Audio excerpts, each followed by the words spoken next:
नाजरीन, आपका हमारे चैनल आग मऊ में खैर मकदम है। मैं हूं नौशाद अंसारी। आदाब नाजरीन, गोरखपुर फैज़ाबाद असम्बली हल्का से असातिज़ा शोबा के MLC उम्मीदवार नरेंद्र सिंह आज अपने साथियों के हमरा मऊ शहर के मदरसा तालीमुद्दीन खिरीबाग मऊ में पहुंचे और सभी असातिज़ा से मुलाकात करके अपने लिए वोट करने की अपील की। काबिल ज़िक्र है कि असातिज़ा शोबा के MLC का इंतखाब आइंदा माह होने वाला है और उसी के मद्देनज़र सभी MLC के उम्मीदवार अपने अपने तौर से कैंपेनिंग कर रहे हैं। इस दौरान सबसे पहले मास्टर नसीम अख्तर ने नरेंद्र सिंह और उनके सभी साथियों का तारुफ पेश करते हुए उनका ज़बरदस्त खैर मकदम किया। बाद अज़ा मदरसा के साबिक़ सदरुल मुदर्रिसीन मौलाना अब्दुल अलीम नदवी ने अपने तासुरात पेश करते हुए अपनी जानिब से मुकम्मल ताउन करने की यकीन दहानी कराई। इस मौका पर असातिज़ा हज़रात को खिताब करते हुए नरेंद्र सिंह ने कहा कि आज हम लोग अपने असातिज़ा बिरादरी से मिलने के लिए जो 1 दिसंबर को वोटिंग होनी है उसमें उनका ताउन और आशीर्वाद हासिल करने के लिए हाजिर हुआ हूँ। उन्होंने मज़ीद कहा कि मैं अपने पुराने ज़िला के सभी असातिज़ा से ये अपील करने आया हूँ कि जिस तरह से आपने मरहूम पंचानन राय को अपना ताउन देते थे, उन्हीं का मैं शागिर्द हूँ। आप मुझे भी अपनी हिमायत करें। मैं उन्हीं के बताए हुए रास्ते पर चलकर अपने सभी असातिज़ा बिरादरी के मसाइल का तस्फिया करेंगे और NPS जैसे जो मसाइल हैं उसको तहरीक के ज़रिए कोशिश करके नाफिज कराएंगे। आइए नाज़रीन, हम आपको पूरी तफसीलात दिखाते हैं और सुनाते हैं क्या कहते हैं MLC उम्मीदवार नरेंद्र सिंह और उनके साथ आए हुए वहीदुल्ला खान। मैं नरेंद्र सिंह, प्रत्याशी गोरखपुर फैजाबाद खंड शिक्षक निर्वाचन क्षेत्र।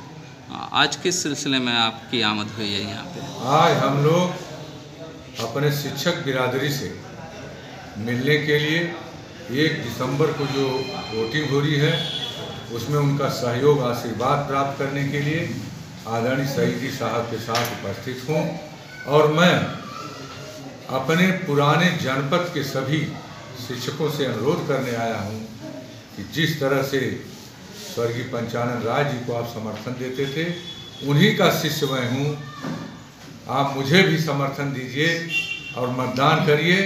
मैं उन्हीं के बताए हुए रास्ते पर चल करके अपने सभी शिक्षक समुदाय का की समस्याओं का निराकरण करेंगे और NPS जैसी जो समस्या आदरणीय चेतनारायण सिंह ने जो 14 नवंबर 2008 को सबसे पहले विधानसभा का घेराव करके किया, जो यूरोपियन कंट्री से चल करके इंडिया के उस समय के 3 प्रांतों को छोड़ करके वर्तमान समय में 1 प्रांत को छोड़ करके सभी जगह NPS लागू हो गई है। वह चाहे किसी संवर्ग के शिक्षक हों, सब पर उसी तरह से लागू हो गई है। आंदोलन के माध्यम से सन 77 के तरह से जिस तरह से हर वर्ग का शिक्षक जेल भर करके अपनी सेवाओं को समाप्त करके पेंशन योजना लाई, उसे पुनः बहाल करने के लिए यह प्रयास हमेशा जारी रहेगा। उसी के साथ साथ यह नेशनल समस्या है, नेशनल नहीं बल्कि अंतर्राष्ट्रीय समस्या है और जो लोकल समस्याएं हैं, जो जनपद स्तर, जो प्रदेश और जनपद स्तर की हैं, चाहे वह मदरसा शिक्षकों की चयन वेतनमान, प्रोन्नत वेतनमान, वित्तविहीन विद्यालयों की और चाहे तदर्थ शिक्षकों की, इन सभी समस्याओं को समेटते हुए आदरणीय चेतनारायण सिंह जी के नेतृत्व में एक बड़ा आंदोलन इस 3 दिसंबर के बाद खड़ा होने वाला है, जिसमें हम मदरसा शिक्षकों से भी अपील करेंगे कि उस NPS कहीं न कहीं इस नाते हर मुद्दे रखे गए हैं सबके कि सब लोग सहयोग प्रदान करेंगे। जिस तरह से 77 में 37,736 टीचरों ने अपनी सेवाओं को समाप्त करा करके और NPS को ख़त्म, उस समय CPF जो था NPS का दूसरा रूप था, उसे ख़त्म करा करके 1 अप्रैल 78 से नवीन GPF व्यवस्था लागू करा करके पेंशन को प्राप्त किया। जिस समय रिटायर होते हैं पुराने टीचर 1 अप्रैल 5 के पहले वह सूद सहित पैसा वापस लेते हैं, पेंशन पाते हैं और पति पत्नी दोनों में से एक के सेवा में रहते हुए दूसरे की अंतिम सांस तक पारिवारिक पेंशन पाते हैं। इस पेंशन योजना को ओपीएस को लागू कराना, यह शिक्षक संघ का, आदरणीय शहीदी साहब का, इनके पूरे एसोसिएशन का, सबका, चाहे शिक्षक हो कर्मचारी हो, सबका एक उद्देश्य है। इस नाते जब जेल भरो आंदोलन जो 24-25 सितंबर को बैठक हुई थी, कोरोना के कारण इसे टाल दिया गया कि संक्रमित लोग होंगे। इसके बाद जेल भरो आंदोलन जो होगा उसमें मैं मदरसा के, संस्कृत के, जूनियर के, प्राइमरी के, डिग्री कॉलेज, माध्यमिक सबको मिला करके एक महासंघ के गठन की योजना भी बन चुकी है। अमूमन ये देखा जाता है कि जब एमएलसी का इलेक्शन आता है तभी लोगों को याद आता है मदरसा, वरना मदरसों के ऊपर बहुत सारे इल्ज़ामात लगते हैं। मदरसों से माइनॉरिटी के स्टेटस छीनने की बात होती है। उसके अलावा और भी बहुत सारे मदारिस के मसाइल हैं, उस बारे में कोई इस पर आवाज़ नहीं उठाता। क्या वजह? यह सरकार जो होती है, यह सरकारों का काम होता है सबको जाति धर्म संप्रदाय में बांटना वोट के लिए, लेकिन शिक्षक समुदाय हमेशा, चाहे वह मदरसा रहा हो चाहे अन्य कोई विद्यालय रहा हो, जब भी यह आवाज़ उठाता है उसका हम लोग खंडन करते हैं और उसकी निंदा करते हैं। आप मदारिस में जा रहे हैं और एक आवाज़ बराबर आती है कि मदारिस टेररिस्ट के अड्डे हैं। क्या आपको लगता है, देख रहे हैं टेररिस्ट के अड्डे हैं? नहीं, टेररिस्ट के अड्डे नहीं हैं। तो फिर ये बात खुलकर क्यों नहीं सामने आती? खुल करके हम लोग कहते हैं कि कुछ हर धर्म और संप्रदाय में इस तरह के लोग होते हैं, सब नहीं होते हैं।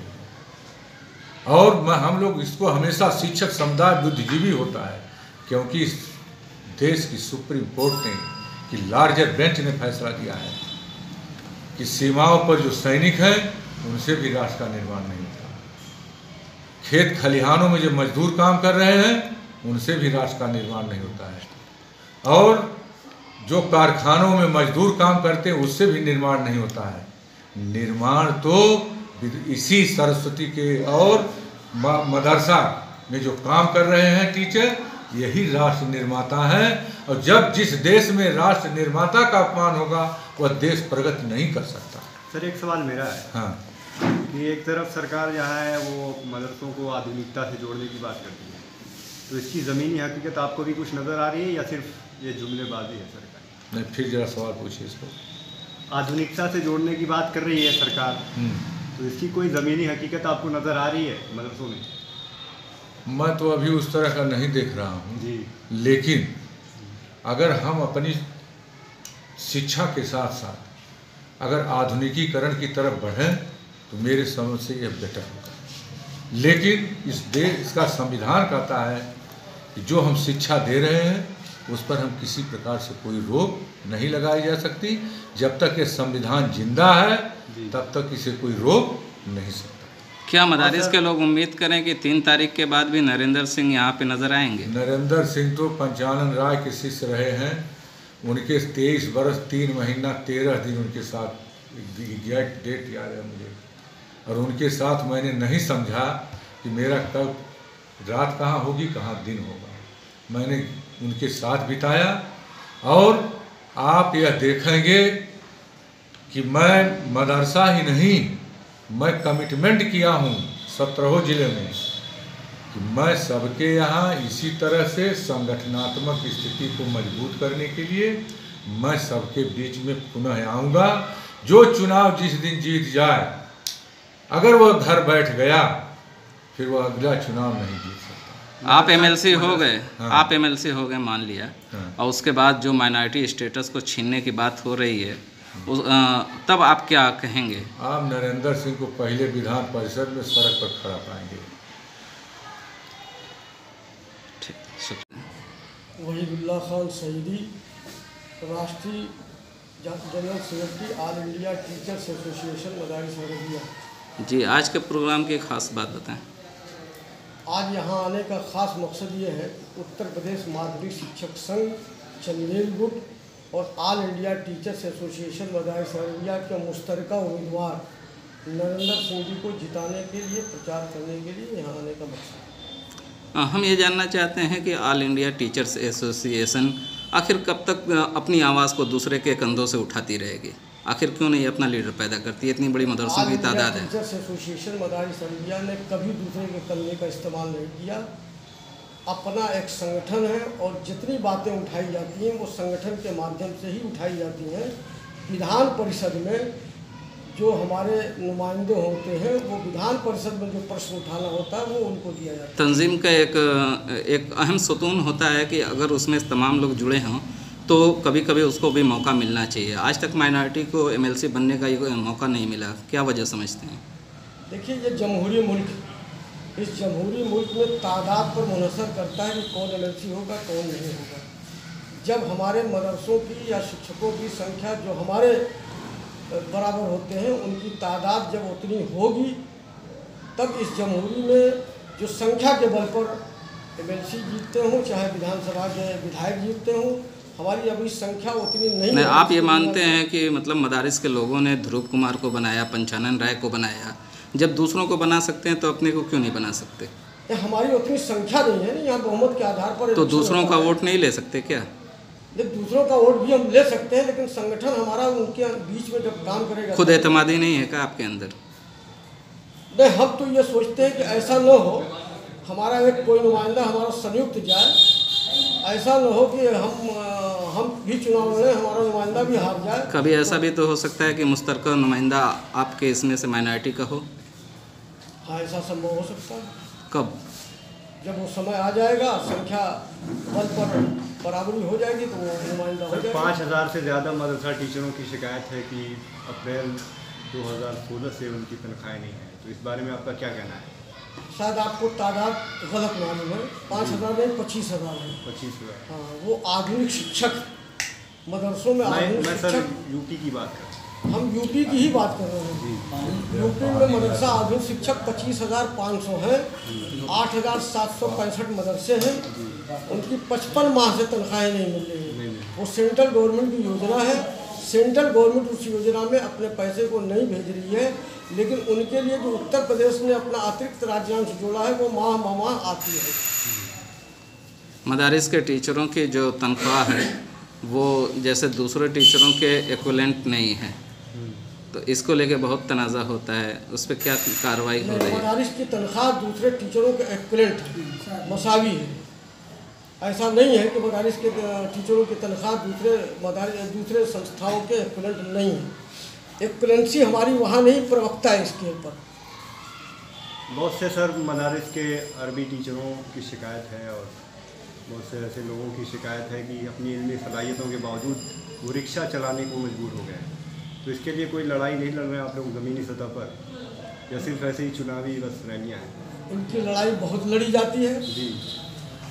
अभी 3 तारीख पहले भी मैंने चिट्ठी लिखी है जी। उनके लिए धरना प्रदर्शन होते हैं। ऐसा नहीं है कि इनकी लड़ाइयाँ नहीं लड़ी तो जाती। फिर हुकूमत के कानों पर जूं तक क्यों नहीं रहूँगा?